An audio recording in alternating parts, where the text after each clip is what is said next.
wanted a way that agents could hone their craft and be a part of a larger community, get the resources they need and information they need to know.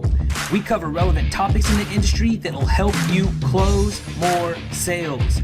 We talk to top producers and industry leaders to share knowledge and best practices from around the country. So if you want to make more sales, then listen up, because we're dropping gold. Hey guys, thanks for joining me again. It's Eric with Medicare Sales University, and I'm really excited to have my good buddy Mark Streeter on the phone today, or on video today for this podcast to talk about some awesome stuff that's been happening. Again, you'll notice that the next few podcasts are going to be covering basically people who were face-to-face and made a transition successfully into telesales, and kind of just picking their brain and unwrapping what it took to get into that right mind frame and what it took to start finding the sales and the numbers that they're doing today. And Mark is a great example of that. So Mark comes to us with already a great amount of experience. He's been really heavily focused in final expense. In fact, he is a final expense trainer for the insurance squad. So shout out to the insurance squad. They got a great team over there. And so, but the component that was missing for him was that he needed to focus on getting into the telesales side of things. And so, Mark, if you don't mind, just give us a little bit of a background on your history, and then just tell us how is it that you found Medicare Sales University? Sure. Yeah, no, I would love to do that. Thanks for having me on here, by the way, Eric. I appreciate that. But yeah, I've seen your class several times online, and actually we're partnered with Heartland, and we got an email about your deal that you're running where basically you're allowing us to check out your product, and it's awesome, man. I figured, hey, why not? I'll give it a shot. It's one of those things that I was on the fence about, and now I'm wondering why. I wish that I would have hopped on here months ago when I first started looking into it, because the content that you're putting out there, Eric, it's awesome. It's awesome. Appreciate that. Thank you. Yeah. So that's kind of how I found out about you guys. But no, I've been in final expense for several years now. Face to face, we do a little bit of Medicare as well. Actually, a lot of Medicare this past year. But we focus mainly on face to face final expense. And with the COVID and all this stuff that's going on right now, everybody was kind of scrambling. We had some things in house that we did, and of course, you want to reach out from wherever you can. And a guy like yourself, Eric, you've been in the business, you've been in the trenches, you know how to get things done.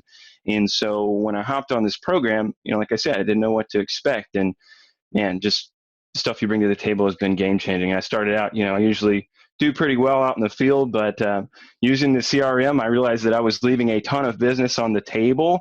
Normally, I'm not so up and up on the computer side of things. So I'm kind of old school face to face, where I use the, clipboard and print out my leads and go door to door. So that was a big changer. I actually ended up, I know we talked and I posted on the group that it was a little over 7,000. After that post, it ended up being 9,200 in about 8 days, which I thought that was nice. I didn't have to, close one job at 8 o'clock at night and didn't have to drive an hour and a half back to the house. That's pretty cool. Yeah. And you think about that. Honestly, I was just doing some research in the United States. Currently, the average income for somebody in the United States is about $63,000. So it's roughly a little over $5,000 a month. And here's Mark in 8 or 9 days closing over $9,200 in commissions. I mean, to say that the opportunity out there is unbelievable. And not only that, with the skill set you have, you position yourself where you can scale and not only work the state you live in, you can work the entire country. Like the country is now your oyster. And that's what I really want to share with people is that, I'm going to admit that I do a bad job of advertising myself. I do a bad job. Like people don't realize, I'm not just like another university just propped up some information or whatever. Like we're talking about a whole system here that if somebody will jump in and plug in what I'm teaching and utilize the tools that are found in the university that are part of your membership, that you can be like Mark. But there's no magic pill. So Mark, what I want to kind of unravel here is you have now the system in place, but why are you finding the success? It's not, the system is a big part of it, yes, but what's the thing that most agents lack that you are seeing, the reason why you're seeing success? Yeah, I think, it's sort of like follow the leader, right? You have to find somebody that is successful, that is doing things at a high level, and then do what they do. And with that comes the work too. I mean, you can't just be online and look and learn and say, "Oh, I'm working." No, you're not working. You're working when you're in the trenches, like I was saying earlier, when you're speaking to people, when you're selling, when you're belly to belly. But now we're on the phone, Yeah. right? Yeah. So you have to just stay on the phone and put in your time and make sure you have a good system to follow. And that's what I found so amazing about what you have in this program, is the fact that a lot of people go one direction and go another, and it's not really well put together, and you have to look through things and sift through all the dirt to find the gold, right?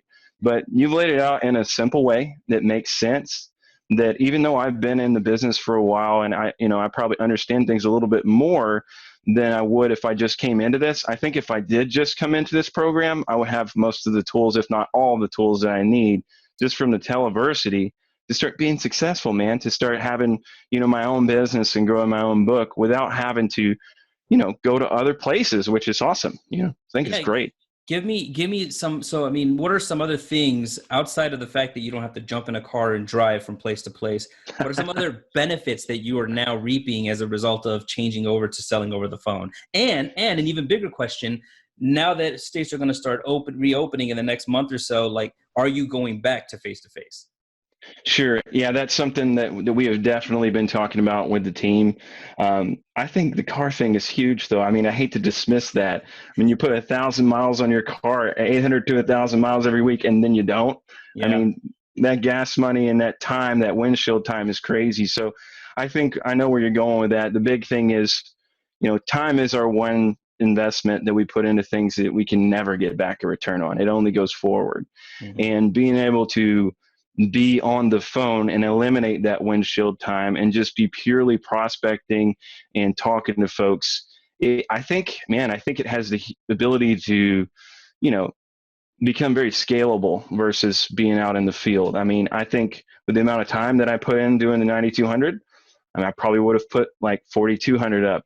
And I can tell you, and I know because our team is doing it as well. There are guys out there doing, 40,000 a month, 20, 40. Even I talked to a guy the other day that was doing 50 grand a month that was coming from face to face. But you have to have a system, right? And I think that's where you come in. It's just, you Yeah. have to have a system to follow and you have to put that time in. But no, it's life changing, dude. You spend more time at home. I think you got to watch out what you eat hanging around the house. But, it is easy to get distracted as well. And that's something that, is a little bit different. When you're out and you're in the face-to-face environment, you're on the road. Most people like myself, I know some guys work in town. I work an hour and a half, 2 hours outside of where I live, which means when I go to work, I go to work. Hmm. When you're at the house, there are a lot of distractions. And I think that can keep people maybe from being as successful as they could be. But if you eliminate those and just get to work, boy, I mean, the scalability of it is insane. I can't Yeah. wait to see what happens from here with everybody. I mean, industry wide. Yeah. It's going to be great. Yeah. My hope, and I tell people this all the time, regardless of the pandemic, I think, and when I was interviewing Ramiz, he said the same thing. The pandemic only sped up what was already going to happen. And it's not to say that face-to-face won't work, but it is eventually going to phase out because the convenience and the speed at which you can start doing things over the phone is so much better. It will end up going in that direction. I think anybody who understands what life is like in general, they understand that change is the only constant. And so those who are willing to adapt to change like yourself are going to put yourself in a much better position to thrive in whatever the new normal is going to be. Because I mean, what are your thoughts right now? And I just kind of, again, this is just going kind of off topic. I don't know if it's off topic, it's still on topic, but what are your Hit me. thoughts on how do you think seniors are going to react to agents calling and trying to get in their home after the pandemic? That's the big issue, right? Nobody really knows. But my thoughts on that, I mean, basically, I think the kind of demographic that we work in is a little slow to catch on, right? I mean, I would say that. So when you're looking at people that respond to mailers and things like that, they're getting all this news about this pandemic now, Okay. When it stops, there's still going to be a problem. It's still going to be going on when we all get released back out into the public, so to speak. But they're still a vulnerable part of the population. And I think it's going to take longer for them to catch on to things getting back to the old way than it would somebody in their 30s or 40s or 50s, just because they are vulnerable. And it seems like some of our seniors, do have less access to certain news and things like that. So it takes them longer to catch on. And, that's what the team and I have been wrestling with, is the fact that, I think face-to-face is always going to be here. There's always a place for that. But at the end of the day, you have to have different tools in your toolbox. And the ability to be able to do what we're doing now, while some agents are out there scrambling and wondering where their next meal is going to be because the only thing they know is face-to-face, the ability to go in your office, get some leads going, or even cold call. You teach us how to cold call. Even going through there and doing that, you're able to provide for your family, you're able to grow. And I think regardless of the pandemic and all that, having the ability to do telesales is, it's a no-brainer. I didn't want to do it for forever. I heard horror stories about it, how you couldn't get the people to be interested. You couldn't get them to stay on the books, this and that. And, I'm really emotional with my sales, and that was a huge thing for me. I move my hands around obviously a lot, and, I touch people, and, I try to touch them right here because, you want to definitely do that. And I realized somehow over the phone, even using scripts, using, the way that you speak and your tonality and verbiage, you can still get them into emotional territory there. And I've had many people cry, and I don't have any fear of these things falling off the books. I don't know where this horror story came from. So that's off the subject. I kind of go back and forth, but at the end of the day, is telesales the end all be all for me? I think at the end of the day, as we progress further, it will be. But for right now, I think my team and myself are kind of going to go 50-50 once we get back out into the field. But, when is that really going to be? I think like I said, seniors are slower to catch on. And plus, you don't want to be spreading this thing around. That's kind of our duty to protect people. So Yeah, absolutely. And one of the things that stood out from what you said earlier is you look at your normal time in the field, you still do well, like you said, $5,000 a week, but or more, you've eclipsed that doing it via telesales. In the same amount of time that you're putting in work effort wise, you are making almost double what you would if you were face to face, and less. Yeah, isn't that something big to consider for people? That they have to really consider that, again, if time is the one commodity that we don't have a lot of or that we can replenish, then you want to make sure you're always utilizing your time the best way possible. And if you can, in that same time frame, make more money doing the same exact thing, selling the same exact product. Why wouldn't you? But, going into, and again, I want to go back to something you mentioned earlier, because I want to dive into this a little bit and give Sure. If you don't mind, giving the people a little bit of a tip, because one of the things I always preach is that you can still create that emotional connection on the phone. You would just behave the exact same way. Like, look at me. You see me on the phone or on camera. I'm always using my hands. I'm always gesturing still, because the gesturing is what's causing the tonality to change, right? Mm-hmm. And so you had just mentioned that, and that's a huge tip that people got to hear, and that people have to understand, is that there is absolutely, by unequivocally, you can create deep relationships over the phone without ever seeing anybody. Anybody who says otherwise is lying, because I've been doing it for years, and now you're seeing that you can do it just as well over the phone as you can in person. Words are powerful, and that's really what I think that people should really understand in doing telesales, is that you can still create these emotional connections and loyalty, because that's the other thing. People are like, well, if you don't go see him face to face, somebody could easily replace your business.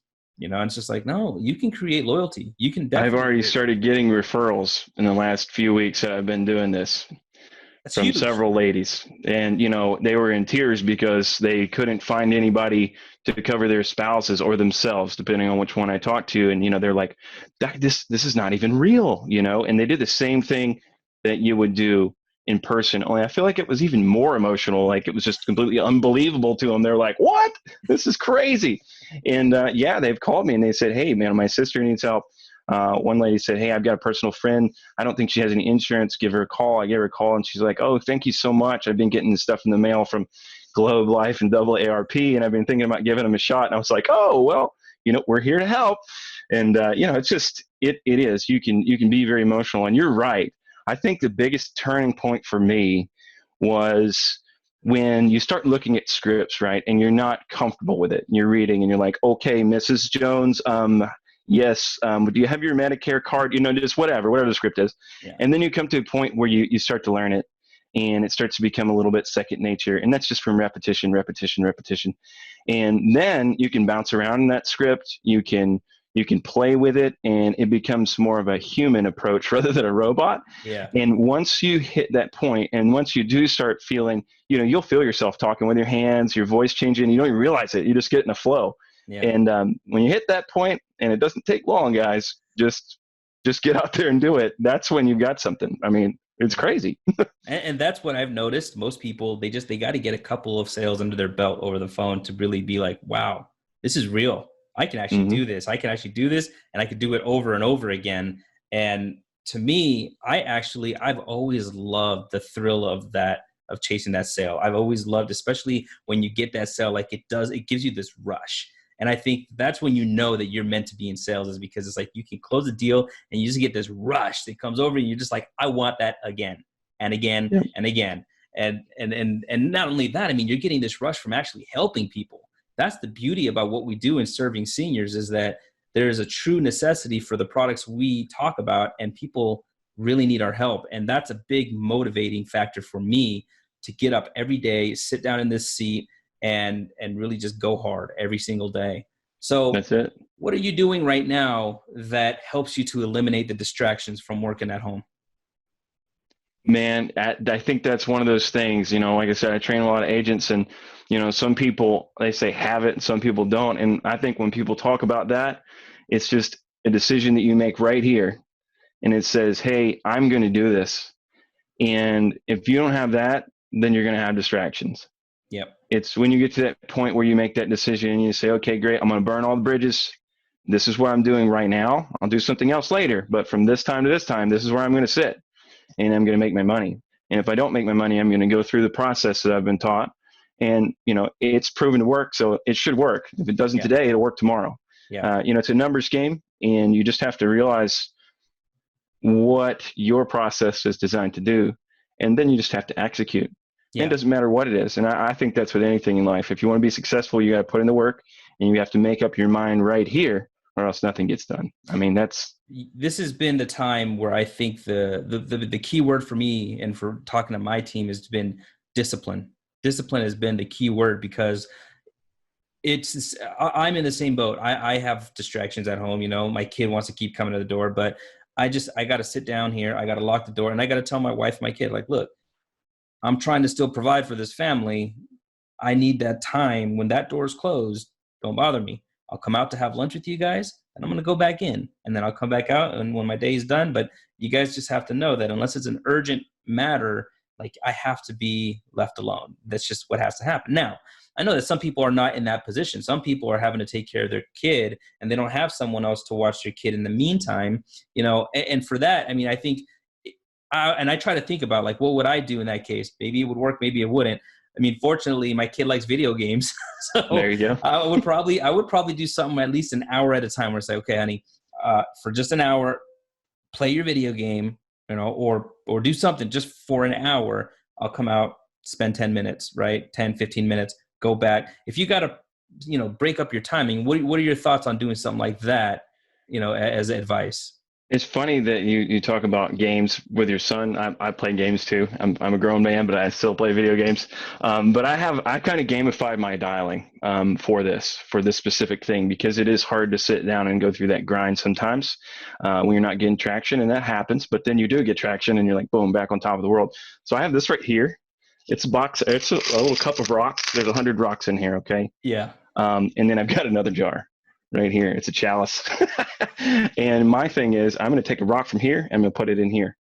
And then when I make a sale, I start all over again. But I know I've got 100 of them in here. if I can go through 100 rocks, if I can make 100 calls, if I can talk to, a few of those people, I'm going to empty the jar and I'm going to have money in my bank account. I love that. So I do that. It makes me feel like I'm doing something because I'm very hands-on. I like to be out in the field. I like to be moving, and these things right here keep me moving. I mean, I don't know. That's brilliant. I love that. I freaking love that. So let's go through that again, because I want people are going to want to pick this up. They're going to want to do this. Okay. So Sure. you got 100 rocks in one jar.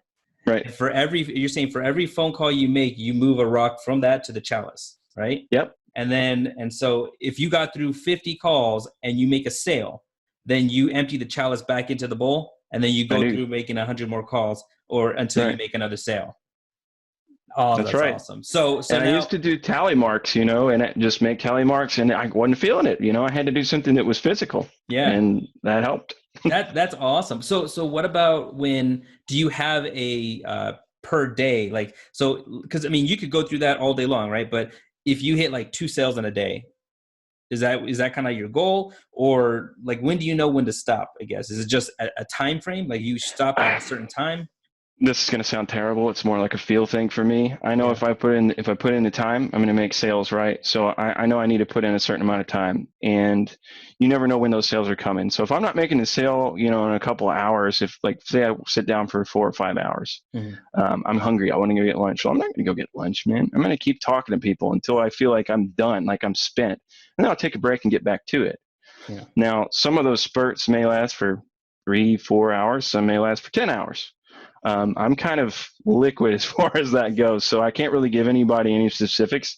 But seriously, if you take this, and this is what I originally put it together for, if you take 100 rocks and you go through that every day on people that you speak to, you're going to have 3 to 5 sales Yeah. every day. You should, Yeah. because you're going to talk to a lot of people, and you may take this 100 rocks, and for people that you speak to, it may take a week to get 100 actual prospects that you feel like are prospects on the phone. But if you go through it, boy, you're up there with the big boys. I Yeah. mean, there's no doubt about it.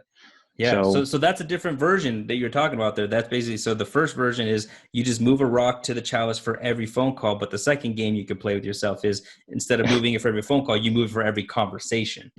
you can, yeah, you can do it. Whatever works for different folks, right? Different strokes. Yeah. But at the end of the day, that's how I do it, because I was always taught, and this is any business, and everybody knows this number. Talk to 15 people every week, make 15 presentations. You're going to be a superstar. Yeah. All there is to it. I think in telesales, for me right now, my skill set's a little bit lower. It's talk to 20 people, talk to 25 people, get through a full presentation, and then you're rocking. Yeah. And that, I think that's going to go down. But at the end of the day, it's a new skill set for me, and I'm learning it too. But Jesus, I So mean, for being a new skill set, again, the amount that you were able to write in a period of 8 to 9 days is astounding. I mean, you don't understand how many people that are going to be listening to this that were like, I wish I could make 9 grand in a week. Like that's what we're all gunning for, right? That's that. So, I mean, yeah, if your current skill level on telesales, you consider it to be low and you're doing that, I can only imagine what you're going to be doing when you're high. I mean, I think anybody can do it, though. That's the beauty of it. Anybody can sit down, learn a script, call the people. Yeah. It's not, I mean, it's hard mentally, but it's not hard physically. It's not even really that hard time wise. If you just put in your due diligence and learn everything. That's one things I love about your dialer, buddy. It has recordings on it. Yeah. Go back through and listen to yourself at the end of the day. If you get burnt out, if you use the rock thing, or if you use the tally thing, or whatever system you use, there's going to be a point where you're burnt out and you're like, man, I'm getting beat up. Stop, take a break, but use that time. Go back, listen to the dialer.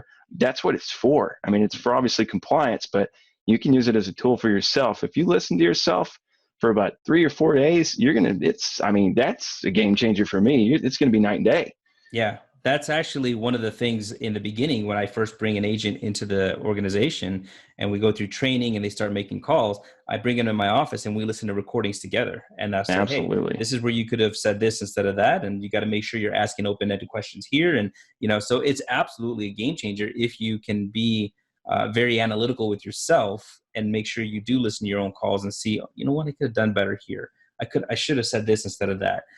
I think one of the biggest things that you'll find, and I think this is in any sales game, right? Whether you're face to face or in person, there's certain things that you must say in order to continue to get the call to keep moving forward, that agents are just afraid to say. There are some hard things to do, Yeah. right? There are hard things to ask. There are hard things to say. There are hard things to assume, like when you're assuming the sale and walking right into an application. Like all these things, they're very difficult. But at the end of the day, if what we do for the amount of money we earn, if it was easy, everybody would do it, That's right? right.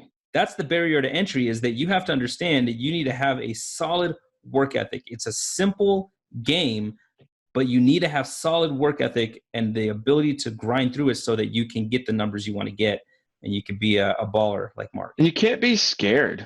I mean, you just can't be scared. Fear is a huge motivator to not do anything or to get things done, and works both ways. Yeah. And first few weeks, I mean, I was scared. I'm not going to lie. I would read and I would put my head in the books. And like I was telling you guys earlier, I would pretend like I was working, but I wasn't working because I wasn't dialing.